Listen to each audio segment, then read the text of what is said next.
Afam bụ Millie. Abụ m onye nkuzi Igbo n'omenala Igbo. Hello, hi. My name is Millie. I teach the Igbo language and culture together.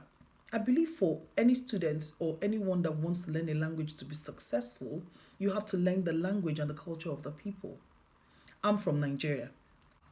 I grew up speaking and loving my language and my culture. So I teach out of passion.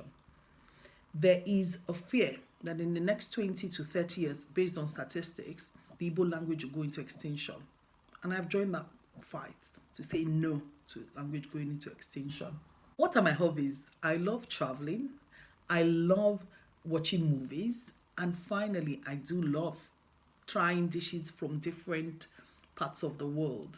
How do I teach Igbo? I start by an assessment of my students to see what stages and what levels and what needs that they have. And then I tailor my teaching to meet those needs. I teach beginners and I also teach an advanced course. Igbo has many dialects and we struggle on which language to teach, but it's settled that we use the central Igbo dialect, which is what I will teach to my beginners. Now for the advanced classes, I begin to layer up and then we try different dialects. So wherever you find yourself, you're comfortable to have conversations and understand the different dialects that come into play. In terms of tools, I use flashcards. I translate major poems, rhymes, songs, dramas, the English ones that students or people are familiar with, and I translate them to Igbo.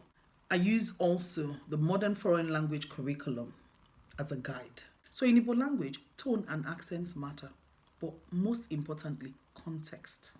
Igbo is famous for having one word spelled the same way, but used differently and meaning different things. And I'll give you an example.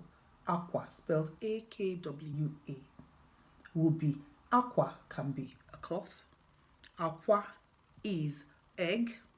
Aqua means a bed. So it's using the same in the tone and in the right context. I go over and above for my students as support for them in their learning journey. What are you waiting for? Come on, let's speak Igbo. It's a famous saying, say Igbo amaka, which means Igbo is beautiful.